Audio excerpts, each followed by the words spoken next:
8ហើយលោកគ្រូដល់ឆ្នាំដល់8ធនមនាចូលហើយធនមនាចូលហើយធនមនាអូយដៃកន្លែងនេះរាប់ទៀតហើយកន្លែងនេះ2 3អូ3ហើយលោកគ្រូអញ្ញាកដាលគាត់សម្រេចចិត្តថាមិនអោយបន្តការប្រកួតទៀតទេបាទមិនអោយបន្តការប្រកួតទៀតទេបាទ2ដៃមួយដៃគឺធ្ងន់ធ្ងរណាស់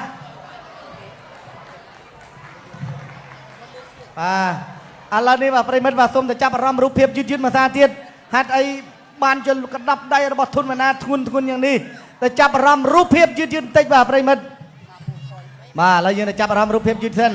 បាទគេថាចូលមកអូកន្លែងនេះមកដៃនេះទៅសើលោកគ្រូអញ្ញាកដាលលោកឡាវស៊ីណាត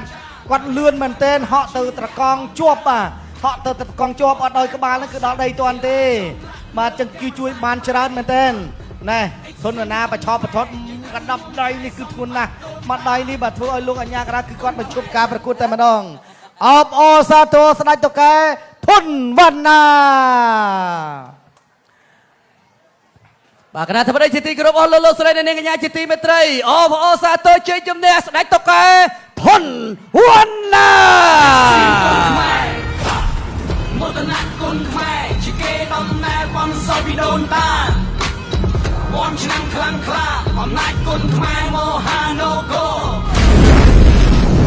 Extreme Cambodia គុណខ្មែរដឹកពីសាកម្ពុជាបន្សុទ្ធគ្រប់ដំណក់ជាមួយបច្ចេកវិទ្យា Smart Triple Filter